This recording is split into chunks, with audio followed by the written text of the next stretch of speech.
I'm energized, fired up for this, my first time in this position, so we're looking forward to that as well. So today is simply a matter for, I wanted to come to this tour, I wanted to have the media have a chance to see what's.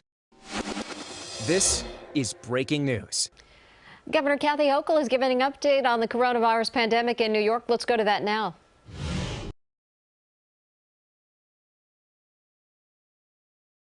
I don't know if you know this, when I was interviewing individuals to fill this very important position, which requires many talents, I had an opportunity to interview someone who had been the chief of staff to the National Weather Service in addition to managing the COVID response for the city of New York, and that is our Commissioner Jackie Brace. So anything related to weather, I'm turning it to you. Okay, ma'am. Thank you. Please just wear a mask here a second here.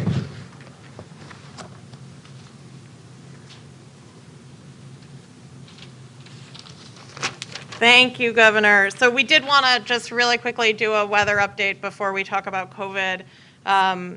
We've got two real weather events going on in the state this weekend. The first is that tonight into the morning tomorrow, there are going to be dangerously low temperatures across much of the state, really from the mid-Hudson region north and west. We've got wind chill in the negative teens. Up in the North Country, we've got wind chill in the negative 35, negative 30. These are the types of temps where frostbite becomes a real concern. Frostbite can develop in these temps within 10 minutes. It's important that New Yorkers take precaution tonight and tomorrow. That means covering any unexposed skin. It means being really conscious of how long you're spending outside. If you are going to use an electric heater, doing that safely, and of course checking on your neighbors as you are safely able to. In addition to the dangerously cold temps tonight, on Sunday we have a winter storm moving into the state. Sunday about 7 p.m. we expect that storm to start, lasting through about Monday at 7 p.m. We expect snow across the entire state north of the city, anywhere from 6 inches to just over a foot. New York City and Long Island are likely to see more sleet and rain than they will snow, but the winds are going to be a real factor here. We expect wind gusts over 45 miles an hour across much of the state. The most intense snow will fall between midnight and noon on Monday. So before you leave your house Monday morning, make sure you've checked your forecast. And that just goes for the whole weekend. Make sure you're checking local forecasts. State agencies are out in force. We've got over 2,000 plows and loaders ready to respond, and over 6,000 personnel ready to help maintain and restore power if we see power loss. Thank you. Thank you. We were speaking among ourselves that it might not be a bad idea if someone wants to innovate flannel-lined masks. Certainly could probably sell a lot at the game in Buffalo on Saturday night. Also, I was staring right at him. Our county executive, Dan McCoy, who's been at so many events with me. We went out and visited a site at the mall, Crossgates Mall, not that long ago, and talked to the National Guard members there. And so I want to thank you for being the extraordinary partner. You and your health department have been on the front lines of this from the very beginning, and so I just wanted to give you a special shout out and tell everybody who's part of your team we're getting through this, and we're getting it through because of great work with counties like Albany. So thank you, County Executive. All right, so and I wanted to thank SUNY Albany, as I mentioned, the RNA Institute. You always hear about RNA. Nobody knew what it meant before this pandemic, and this is, and I'm not going to try to begin to explain, but I did have a chance to meet some of these individuals, as I mentioned, about our sampling opportunity, and a huge point of pride. And we're able to lure the director all the way from Florida to the better weather here in Western New York. And he tells me he loves upstate New York, and he tells me he likes it. So here's the news flash. Turning the corner. You heard it here first. I've been waiting to say that. Turning the corner. Look at the 7-day average of cases starting to decline. 49,027 cases yesterday. Our highest point was how long ago? 1 week ago. Highest to lowest in a week thus far, and that lowest is going to continue to go down. We had over 90,000 cases 1 week ago today. 90,000 people tested positive in the state of New York, 49,000 right now. So that is a very positive trend. And I believe we'll be able to keep that going. And I want to thank New Yorkers. Thank you for hanging in there with us through 2020, 2021, hopefully not too much of 2022. And it's because you got vaccinated, you wear your masks, kind of griping a little bit about it, I hear it, even in my own household sometimes, but you've all done the right thing. And that is why we'll be at the forefront of the states seeing this long-awaited, much-anticipated decline. So very good news. I have been waiting a long time to be able to say this. So turning the corner on the winter surge. Positivity is declining. We are now at 16.3%. Again, our peak was a few days ago on January 3rd, 23% positivity. Those were very high numbers, and if at that point we did not know whether we were going continuing up or we start going down, and it started going down. So very good news to hear today. Hospitalizations as well as deaths. We've known all along, we see this, that these are lagging indicators of positive cases, so there's no surprise. But we are starting to see a decline of our hospitalizations down about 245 down since the day before, so that's good. More people out of the hospitals, better, still about 12,000. And they're still too high. I mean, 12,000 is not something that we are saying is a positive news story. It is still very high, but this will eventually catch up with the trend that's just beginning. So that's what we're talking about. And 177,000 lives were lost because of this pandemic. And that is still too high, and we pray and hope that that trends down quickly very soon. So we're expecting, let's take a look at regional hospitalizations as well, because upstate and downstate, a little bit different story here. Upstate is still not out of the woods yet. Downstate numbers are trending down. See New York City, Long Island at the top there. That's the trend you want to see. We're still having issues in central New York, Mohawk Valley, western New York's flattening out a little bit there. So we're watching those very closely, and that is why we took quick action when we realized that the high positivity rates, particularly in areas that don't have as high a vaccination rate, that is a bad combination. High infections, lower than should be vaccinations. That's the combination we look at. Then we look at hospital capacity, which you've heard me talk about nonstop through this whole process, and we had to suspend elective surgeries on a 2-week basis. Again, not forever, but on a 2-week basis. We evaluated every Thursday and decide what we're going to do, and we had to look at a region now, so there could be more transports between hospitals. So one hospital may not be able to do it because they're below our 10% threshold, but other ones need to also have space freed up so we could transfer people to them, because otherwise we'd have no options. So we're just always trying to stay ahead of this. So we have non-elective surgeries in the Finger Lakes, Central New York, and Mohawk Valleys now temporarily. So. And we also started talking about a different metric, and looking at our hospitalizations. I believe we're the first state that recognized that, what people are being admitted for it varies between regions, but we started talking about hospitalizations of, were they all in there because people are that sick from COVID? Did COVID drive them to the hospital? Was it all COVID symptoms that resulted in them having to be admitted? And what we found out, at least a week ago, we started asking this question, and now other states are asking as well, are there people admitted for non-COVID reasons who always get tested, you arrive, you're tested, and happen to test positive but are asymptomatic? And that was a very important dynamic for us to just, another metric for us to look at, to assess the severity of the situation. So basically statewide, it's about 42%. Right now it's 43, it's about 42% statewide when we started collecting the data. So we're going to start getting more information on that as well. So we'll see that. And how we know all this? Because we're testing. We're testing. And I don't know if there's another state that has as many tests secured. This is incredible. I said, I want every test that's out there. We've secured, I remember making the announcement, we're going to have 10,000 test kits. Oh my gosh, we're now going to have 13,000, up to 35, and then we went up to 49, 64 million tests. Now these are just the ones that are being tested at sites. We get them into schools, we get them in nursing homes, we get them in our facilities, places like here, congregate facilities. This does not include all the home testing that's going on as well. So it's hard to make an assessment of what that really means, because people are keeping that information generally themselves. But my theory is, and again, it's just a theory, that people who are doing home tests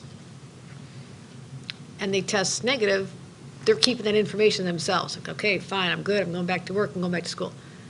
And the ones who test positive at home are more likely then to present themselves just for a retest at an official site to make sure they can validate that. So there may be a higher number of people who would be negative tests, but we just don't have that data points. All we have is the data to work with what is officially collected, what is assessed at places like here at the RNA Institute, and that's what we're looking at.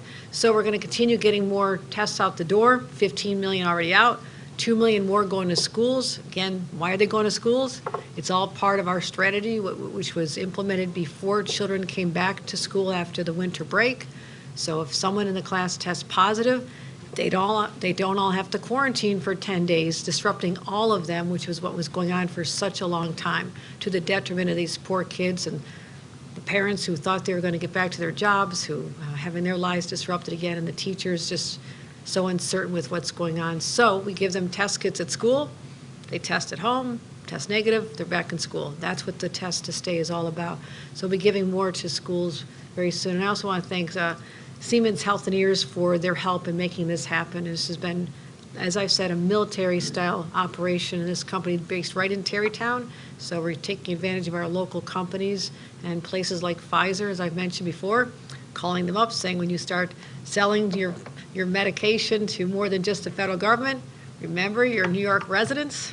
We want to get our hands on it first. We've already made those calls. So that's what's going on right now. I mentioned the SUNY campuses. This was a very good innovation on our part in terms of really scaling up this winter surge strategy, finding more places that were available, especially campuses that have been testing students in the past. Students are on break for literally a month. Why not use that facility?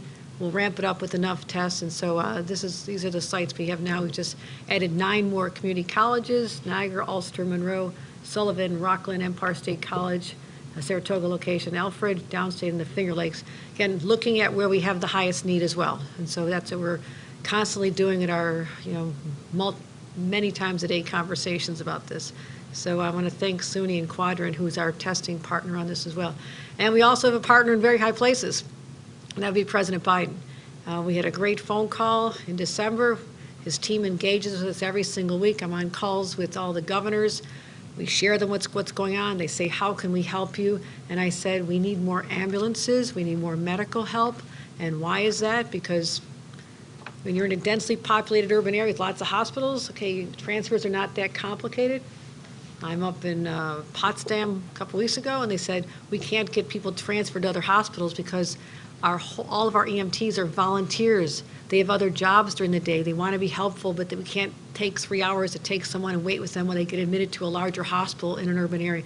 That was the dynamic that we're fighting against. So President Biden answered the call, and I'll let Commissioner Brake come up again to talk about exactly what that effort looks like. Putting on my mask here.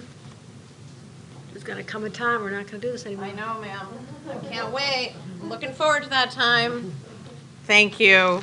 We wanted to just touch on thanking our federal partners and talking about the resources that they're bringing to the state. We have 2 disaster medical teams already here in Buffalo and Syracuse, and we want to thank our federal partners for extending the time that we'll have a federal disaster medical team in Syracuse. In addition, the president announced yesterday 2 more disaster medical teams on their way, arriving at the end of this month, first to Brooklyn and a second to the Bronx. We have, as the governor discussed, 80 ambulance teams. Each team has 2 people plus the ambulance already here. 30 of those teams are serving Western New York, Central New York, and upstate. We've got 50 of those teams serving our downstate region. We have 30 more of those teams arriving in state on Sunday. That'll give us 110 teams in total. And as the governor said, for our central, our western, our upstate regions, these are teams that are able to transfer patients long distances, and stay with patients until they can be admitted, that really frees up our local EMS so that our local 911 response is not tied up in these patient transfers. Downstate, those 50 ambulance teams are actually integrated into our 911 response to keep the city's EMS and 911 response on time and available to serve everyone. We do want to say we continue to need additional federal resources, and we'll continue pushing to get as much as we can for New York State, particularly in our Finger Lakes regions. We're hoping to work with our federal partners to bring additional clinical staffing in, and those requests are in, and we work daily with the team to get as much as we can for New York. Thank you. It's not an exaggeration to say we have them on speed dial. Is that right? That's right. That's right. That's right. Thank you, Commissioner Ray, for all the great work that you're continuing to do. One more thing I would like to bring Dr. Bassett to talk about is making sure people have access to health care during this pandemic, and we're going to do something to make that a little bit easier. So, Dr. Bassett. Thank you, Governor. Before I turn to health care, which I'm really pleased to be talking about a broader subject, I do want to make sure that everybody remembers that COVID vaccination is entirely free. Doesn't matter what your health care insurance coverage is, doesn't matter where you get vaccinated. The vaccinations are free, and we still need people to get vaccinated, especially children. But it's also very important that every New Yorker who's eligible has health care coverage. We want every New Yorker covered to the extent that we can achieve it, and we still have thousands of New Yorkers who are eligible for health insurance and haven't attained it. So today, the Federal Health and Human Services extended the public health emergency that was first announced on March 2020, and they have extended it from June 16th for a further 90 days. The New York State of Health, which is New York's official health plan marketplace, will remain open for enrollment as it has been since March 2020, and will continue to be open for enrollment throughout the public health emergency. And I'd like to remind New Yorkers of the fact that this marketplace offers a one-stop shop for you to get covered. If you lack health insurance or your health insurance is coming to an end, it provides access to the public health insurance options, Medicare, Medicaid, Child Health Plus, the Essential Plan, as well as a number of affordable commercial plans. Every single county in this state has both public and commercial plans available through the marketplace. It's been so important to have this access during the pandemic when many people lost their jobs and with it their health insurance, or lost income and weren't able to afford health insurance. We've had a huge surge of enrollment during the pandemic, with 1.5 million New Yorkers added to the New York State of Health rolls. So with this effort over the years since the passage of the Affordable Care Act, we've cut the number of uninsured New Yorkers in half across every racial ethnic group. This is a huge accomplishment, but we still have about 900,000 New Yorkers who don't have coverage, and at least half of them are eligible for it. If you want to get coverage for March 1st, you have to enroll by February 15th. There are subsidies available so that the cost of health insurance can be greatly reduced. It's a bit complicated, so I won't give examples of how much, but it's substantial. So nobody should decide that they can't afford health insurance. Go to the marketplace.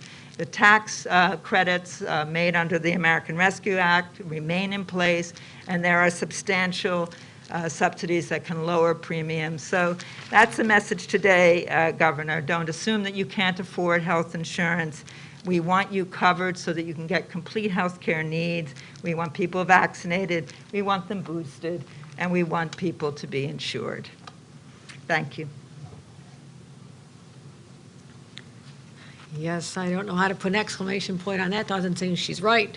There should not be 900,000 people in the state of New York without health insurance, half of whom are easily eligible. So help us get the word out. I look to our local partners and anyone who can amplify that message, because there's nothing more frightening than to be an individual who needs health care and you present yourself and you do not have that insurance card, you don't have coverage, and it's so unnecessary. The expansion of the Affordable Care Act, which occurred when I was a member of Congress a decade ago, created an opportunity for everyone to have the dignity of quality health care, and that is something we want to make sure continues on. So thank you, Dr. Bassett, for reminding us of that as well. So we know what to do.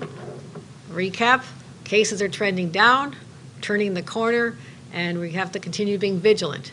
Okay, we're not going to spike the football. Understand that? No spiking the football. It's all about continuing vigilant, be smart about it, vaccinations, boosting, wear the mask, and there will come a time when we say it's all over. We're not there yet, but boy, it's on the horizon, and we've waited a long time for that. So thank you, everyone, for all you do. And with that, we'll take any questions. Yes. Governor, you've been criticized for doing campaign events that's on the same days when you use state aircraft to travel on official business. Why don't you reveal who you've been meeting with in some of these private meetings? And secondly, I have a question for Dr. Bassett. Okay, sure. And I'm happy to answer that question. As I said on day one, my administration will conduct itself with the highest of ethics. Those are values I subscribe to, transparency and accountability. And I've told my team, follow the rules. In any area where it's gray, and there's a lot of gray area based on rulings that have come out, there's no gray in our lives. It's black and white. Err on the side of doing the right thing. So I've directed my team to go back, look at everything that we put out there. Again, no one's required to publicly put out their schedules, but we put it out there to make sure the public knows what we're doing.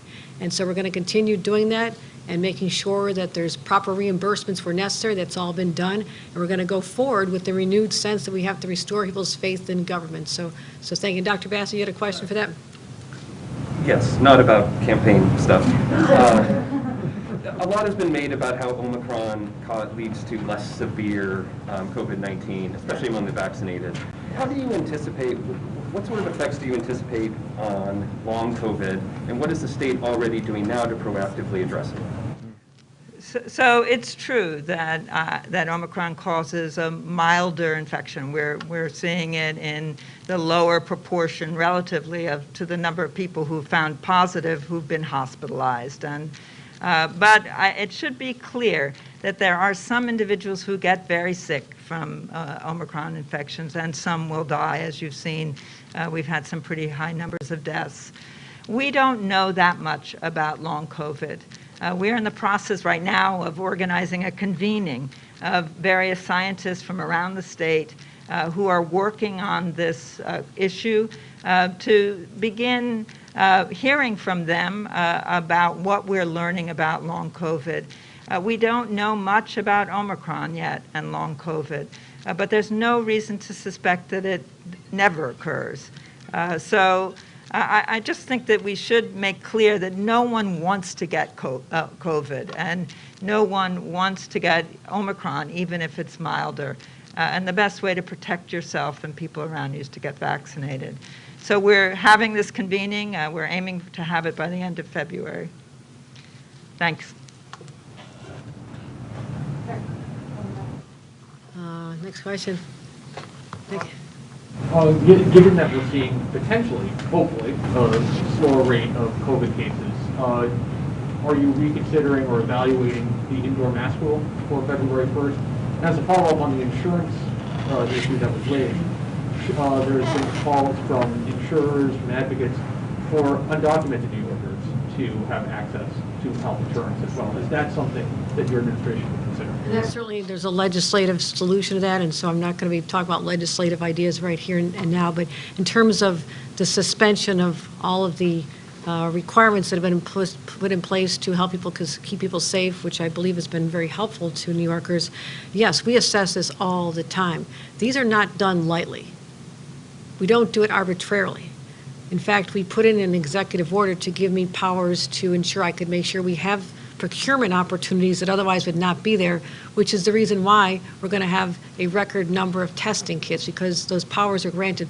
Literally on November 26th, when Omicron was first identified and first named by the World Health Organization. So we have been proactive. We've been making smart decisions. We have been putting in what we think are common sense requirements to protect the health, but they are all short term. And I cannot stand here today because I don't have the knowledge right now of what it's going to look like February 1st. I can't do that.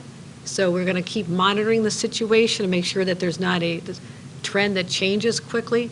But yes, there will come a time when we assess this, we'll determine how long any restrictions need to be put in place any longer. But in my opinion, the shorter the better to allow people to feel liberated from this pandemic. And we'll be delighted to make that announcement at the right time. I know you've been making continuing plans to bring some more test kits out to different school districts. Is there any plans to bring those to daycares or daycare facilities throughout the state? We have been making them available to congregate settings for sure. See, we've had to focus on priorities. Keeping kids in school, number one priority. Number one priority. Other states have not responded the same way. And I've heard from some of, anecdotally, people are saying, how did they do what they did in New York? By being prepared, being ready to getting the supply we needed in advance, getting them also out to nursing homes. I cannot say enough about nursing homes. It's frustrating for me because I want to be able to protect people even more than we're allowed to under the current federal laws. But people are now required to wear a quality mask when they arrive. They should be vaccinated, they should be tested. We just can't mandate it at the time. But daycare centers are really important. If there's daycare centers that need help from us, we'll be very happy to answer that call. So you can answer that. Are you ready for that? We'll be able to handle it. Yes. Okay. But So, the first deliveries to daycare centers, those that are regulated by the state OCFS, will be happening this coming week. okay. Let's give Bill the last question. Governor, there have been a lot of environmentalists grumbling that your proposal to ban fossil fuels in new construction by 2027 is way too far off. Are you open to moving up that date? Like, I know there's a legislative bill that would do it by 2023, I believe. Is that something that you would consider? The issue is that construction projects are long-term planning. You don't build and open a building in 2027 like that. It takes years of planning and getting site approvals and reviews. So in order to make sure we get the right timing, and again, I'll have these conversations. I'm going to be having many conversations with the legislature to work collaboratively with them. So it's something we'll talk about, but I also have to make sure that I give to the builders, the developers, enough time to do what they have to do, changing materials, perhaps changing conduits, a lot of changes that have to happen. And people are already making longer term plans at this time, but it's something we'll be happy to look at. But I would also say, as well, I've had a lot of questions. An important question I'm going to ask is, will I be at the game? No. I have to tell you, as much as I'd love to be at the game, I'll be here with the TV on one side and have my budget director with me right here as we are talking about a budget which will be presented literally in a matter of days. So those are my priorities. But I will also tell the world right now, if the Buffalo Bills make it a Super Bowl, you'll not find me here in the state of New York. I'm going to be on a plane, and I'll be heading out to Las Vegas. So let's, Dr. Bassett, what do we say when we greet people in West New York? Say it again. Go Bills. Go Bills. Okay, go Bills. Thank you, everybody. Appreciate it.